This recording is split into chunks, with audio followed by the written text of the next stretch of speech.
Alright, now that we're done with that, we will be doing all the interview tapes, and I will be going in an order... Let's see. I'll be starting from here, going that way, down, then that way, down, then that way. So we'll end up over at the Mad Hatter at the very end. Okay? I'm only doing this as a courtesy, Strange. Don't think you've beaten me. I just thought we could both benefit from a little talk, Mr. Cobblepot. Don't try that psycho mumbo-jumbo with me, Strange.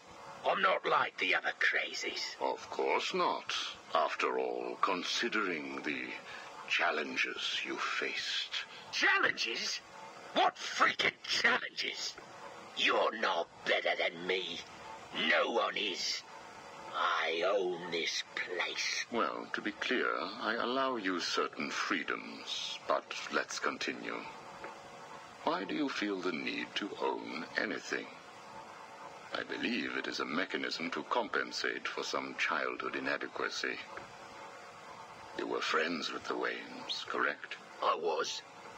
Till someone did the world a favor and blew the brains out of little Wayne's self-righteous parents. I was laughing for weeks. It still brings a smile to my face. And you think that's okay? Okay? No, I don't think it's okay. I think it's bloody hysterical. That family destroyed mine. What happened to them? Well, it couldn't have happened to nicer people. Take a seat, Mr. Cobblepot. What is it now, Strange? I wanted to talk about your apparent hatred of the Waynes. Your outburst last time was most interesting. Oh, it's simple, really. I don't like the snivelling little bastard. Look at him. All high and mighty because someone killed Mummy and Daddy.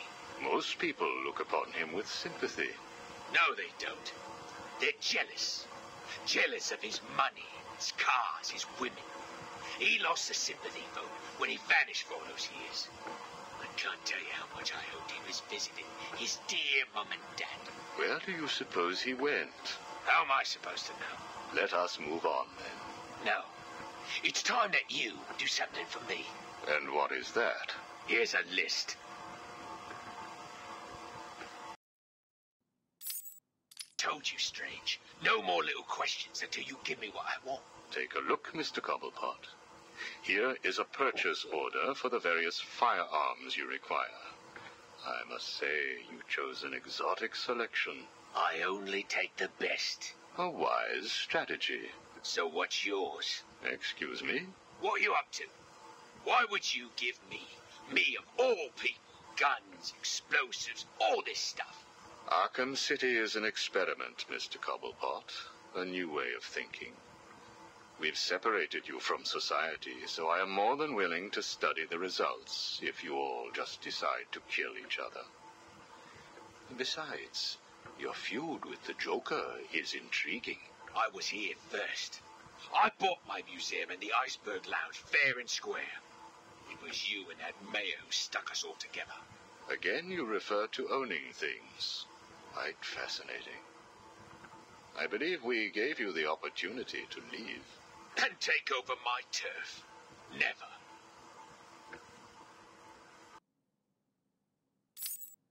Good evening, Mr. Cobblepot. I trust you received the second delivery. Yeah, I did. I don't know what you did to those dribbling monkeys, Strange, but they were perfect. I'm glad. It appears that we can both help each other. If you say so. I suppose it doesn't hurt that by the time I'm done with them, they're usually in too many pieces for anyone to know what you're really getting up to in those rooms of yours.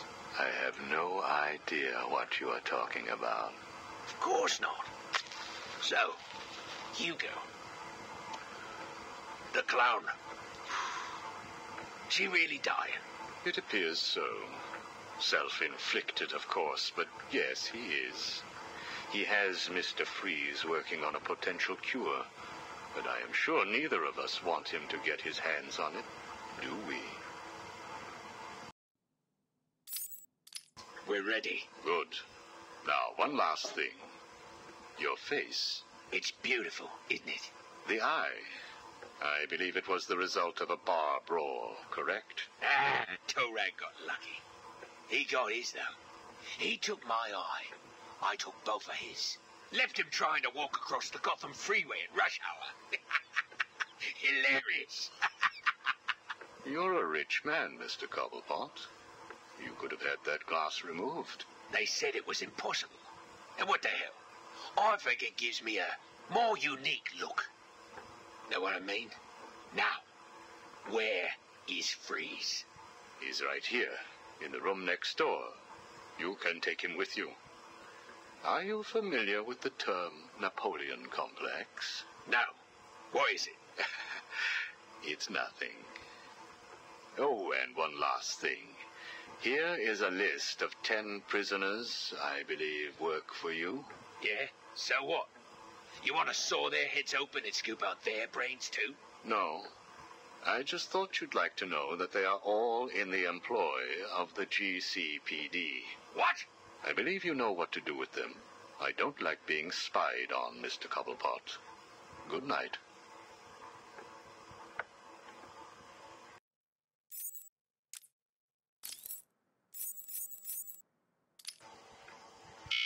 Prisoner's here, sir. Very good. Send him in. But we haven't got the suit off him yet. He's dangerous. Are you sure? Of course. Victor Freeze and I have much in common. We will be fine.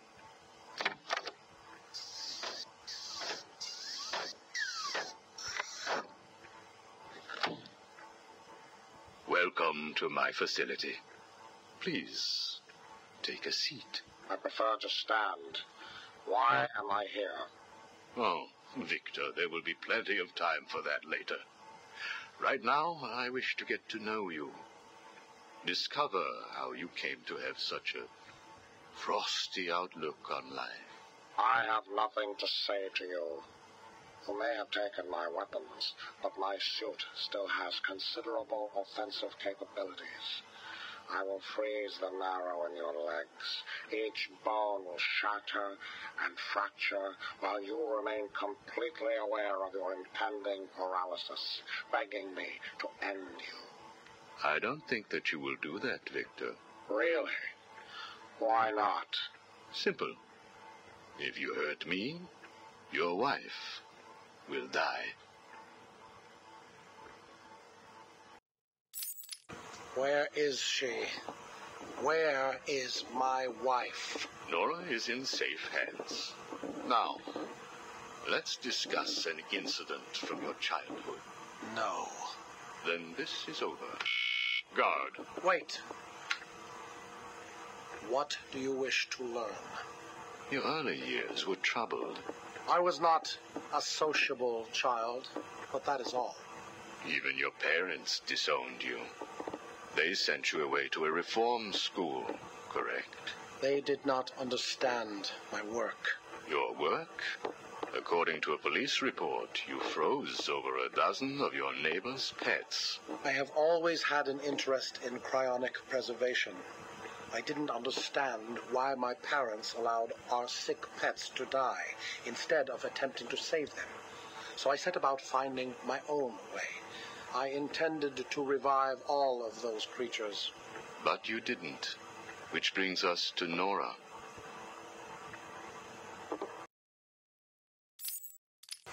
Have you ever seen a flower die?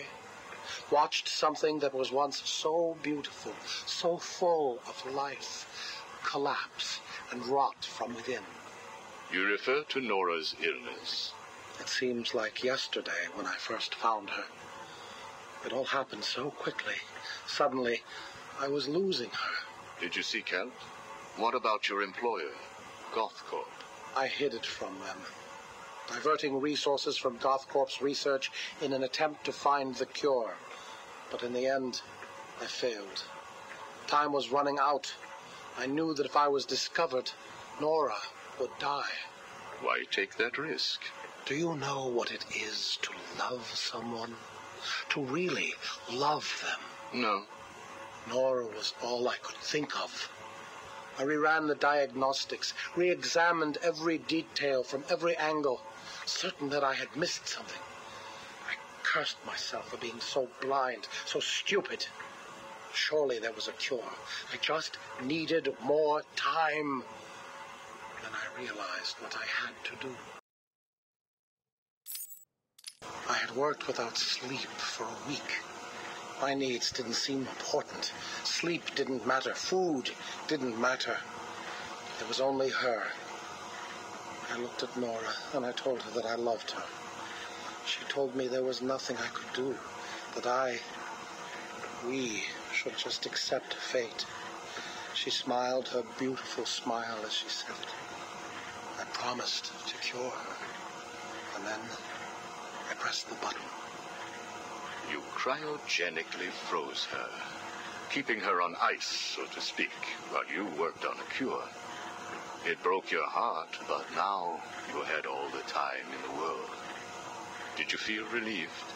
I went home and fell into a deep sleep. For the first time since we discovered Nora's illness, I dared to dream.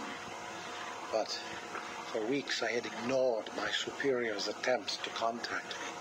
The next morning I overslept. By the time I got to the lab, Ferris Boyle, the CEO, was there waiting. What did he do? He accused me of industrial espionage, which I denied. But then his guards found Nora. Boyle told me that, like all of my research, she belonged to him. I was enraged. I attacked him. His guards beat me back, and in the struggle, I was drenched by the cryogenic chemical I had created. I lay on the floor, helpless, watching the guards steal Nora away. Boyle told me it was a tragedy for such a promising mind to perish in a lab accident. Then he left me to die. But you survived. The chemicals were absorbed into my body and transformed my metabolism. My body went numb. I felt a strange tingling, then searing pain all over. Each breath ignited my lungs. I clawed my way back to a refrigeration unit, and as I closed the door behind me, I felt the icy chill calm my aching body. Things suddenly seemed clear. What seemed clear? Finding a cure for Nora? No. Revenge. Boyle would pay.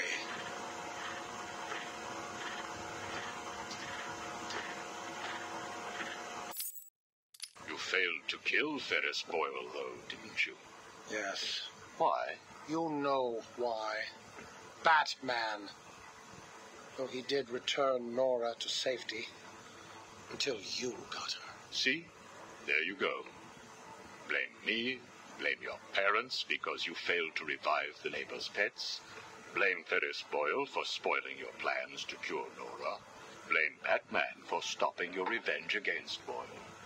And now, your Nora is in danger. Because of you. No, Victor. Because of you.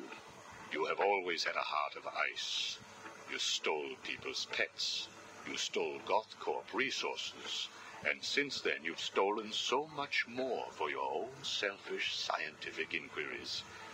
If you had shared your genius with others, devoted your energy to medicine instead of crime, perhaps your ice princess would be at home now, preparing you a hot meal, instead of being delivered to the Joker.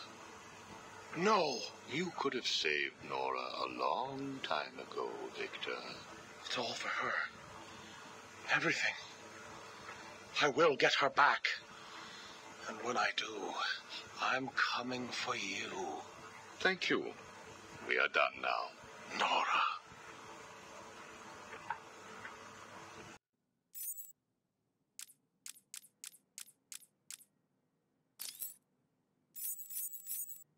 How does it feel, Wayne, to stand on the very stones that ran with your parents' blood?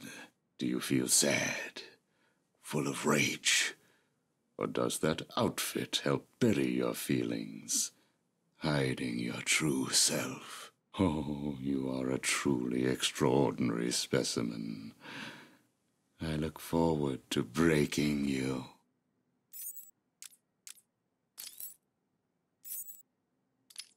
Hello?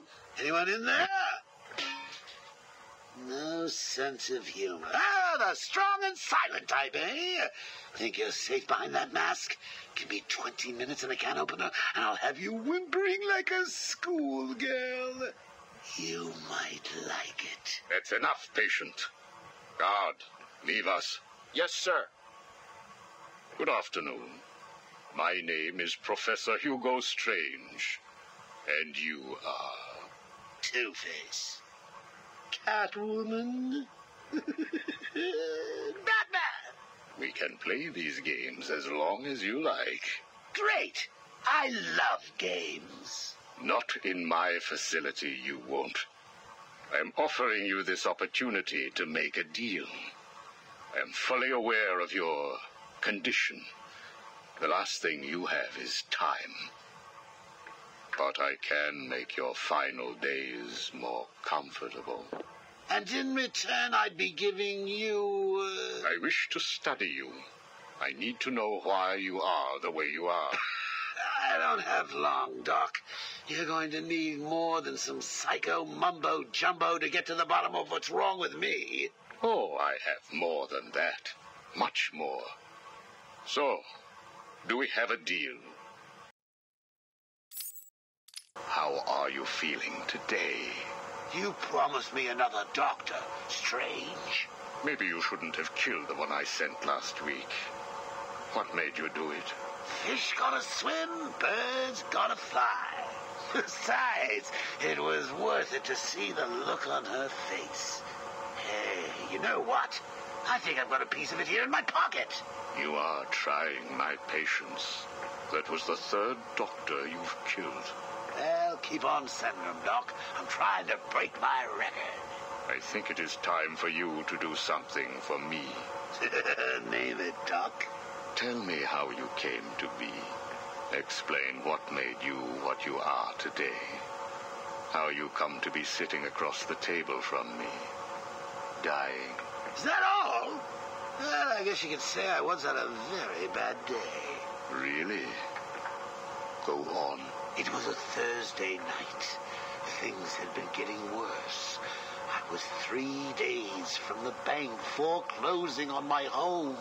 The chemical plant I worked nights at was about to lay off half the workforce. And I was sitting in the hospital, holding the hand of my pregnant wife, wishing to God that she wasn't dead. That must have been upsetting for you. Probably was. Back then, though, all I knew was that if I didn't let old man Falcone's men into the plant that night, they'd have killed me too. So here's the thing. I had to decide. Could I live without her? Was there any point going on? I've got to admit it. I was scared. Not of being dead, you understand. No one would blame you if you were. It is perfectly common. Do I look common? No. I was scared of the part just before you die, when you don't know what is about to happen, when you're desperately clutching at life and trying to hold on with slippery, blood-covered hands. So I made a decision right there. And what was that? That is a story for another day, Strange. I think I may need to see a doctor. Get me one. You were telling me about the night your wife died. Oh, no, Hugo. As I recall, I was waiting for you to send me another doctor. We both know I have sent you 3 more doctors. Did you? Yes. One was left dismembered outside the elevator to my office. The other 2 have not been seen since they were sent to you. How careless. Listen, Doc. Professor. Okay, Professor. I'll give you a little more. I just hope you're taking notes. It's the day after, and I'm standing in the freezing rain, just staring at the chemical plant, feeling numb. Jeannie was dead. It didn't seem real. I can remember the day I first met her. Her infectious smile as I told her bad joke after bad joke. How, even after living with the pathetic wretch I was, she still wanted my child. And then they arrived. Reality's way of yanking me another wedgie. Falcone's men told me to cheer up. He said things could be worse. I asked him how. He grabbed me by the collar, pulled me close. He'd been eating garlic, and each word stank as he threatened to perform oral surgery on me with a nail and a brick. Creative guy. They hand me a box. I remember thinking it was heavy. Was it a bomb? A gun? I'd never used a gun before. Were they that heavy? And what was in the box? How's that doctor coming along? I'll get you one. And when you do, I'll tell you the rest. You are looking a little better, yes. Well, I have my good days and bad days, but I do try and start each one with a smile. Are you ready to continue your story? Yeah, why not? So where was I? The box. Ah, yes, the box. So there I was, tearing open this box, expecting the worst. And all it had in it was a crazy red dome and a cloak. I thought they were having a joke with me, but oh no. They made me put it on. They said it was a disguise. It would keep me safe. It smelled like garlic. And that was it, really. I was dressed up like a spaceman, barely able to see, trying to break into the one place in this town that had given me a job. Have you ever tried to walk with an enormous fish bowl on your head? Don't answer that. It's hard. I couldn't see where I was going. I must have tripped one of the alarms. I heard muffled gunfire. I panicked and tried to run. And then I saw him. Who? Batman. Really? Yes, really. Batman tried to hit me. I moved out of the way, but, well, what you need to understand is I had this giant bowl on my head, and I lost my balance. It's like life, really. 1 minute everything's bad, and the next your wife's dead and you're hanging on for dear life, suspended over a tank of experimental chemicals. I'm sure he'd say he tried to save me, but we all know he didn't. I fell. For a second, just as I hit the surface, I thought I may just get away with this. I assume that wasn't the case. Do I look like I got away with it? I was drowning. The chemicals were burning my skin. My entire body felt like it was on fire. And it was all his fault. Whose fault? Batman's? Who else? Yours? Come again? Let me tell you what I believe. I believe that you have fabricated a series of events that you use to conceal the truth about your condition. I have read 12 different accounts of your past, all different, except for one detail. Batman. What can I say? I like to keep things interesting. A wise man once told me that if you have to have an origin story, you're better off making it multiple choice.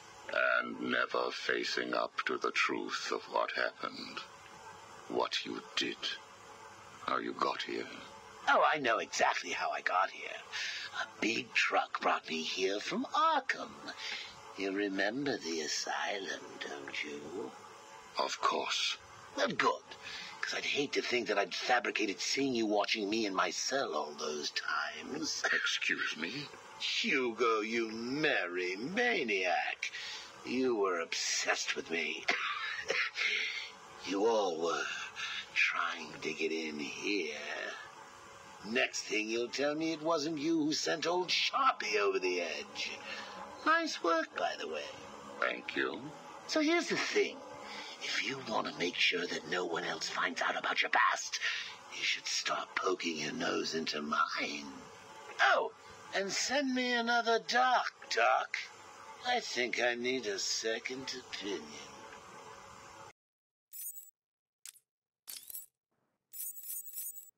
This is Vicki Vale, coming to you live from the mayor's office in downtown Gotham. Today is your first chance to put questions directly to the mayor. As you know, Mayor Sharp's criminal quarantine program was the main platform that won him the election. Now that the facility is fully operational, does Gotham still feel the same way about it? Are the rumors of prison brutalization true? Are you happy with your tax dollars funding a program like this? More on tonight's show. Welcome, Gotham, to the Vicky Vale Show. And welcome to Gotham's new mayor, Quincy Sharp. Good evening, Miss Vale. So, Mr. Mayor, the question I put to you, Arkham City, success or potential powder keg? What a question, Vicky. You don't mind if I call you Vicky, do you? Of course not, Quincy. Well, Vicky, I can only describe the last 6 months as having been a great success. The people spoke. They said they were sick of crime in Gotham. They said they didn't want to place their safety, their children's safety, in the hands of vigilantes like Batman, Nightwing, and... oh, there's at least one more. The Huntress. The Creeper? Whoever. Listen, Vicky. The people wanted a sane solution, and I've provided one. My administration has taken steps to guarantee the personal safety of each and every member of Gotham, from the rich to the poor, by separating the disgusting criminal element that eats away at our fine city like a cancer from the good people who want only to live their lives in peace. I have struck a blow that will change this great city forever. And what do you say to those who campaign against the plan? To those who call it inhumane? I believe the campaign against the zone has its fair share of celebrity members. Take Bruce Wayne, for example. Mr. Wayne will soon come over to our side. I have great faith. In fact, I have a meeting scheduled with his people for tomorrow. We must never forget that it was filthy degenerates, like the prisoners of Arkham City, who were responsible for murdering Mr. Wayne's family. Even so, Bruce Wayne doesn't seem to be a huge fan of your plans. Time will tell, Vicky. Now, if you will excuse me. Of course. Thank you, Mr. Mayor. That was what Quincy Sharp, mayor of Gotham City, had to say last week. I wonder how he feels now that Bruce Wayne has been sent into Arkham City.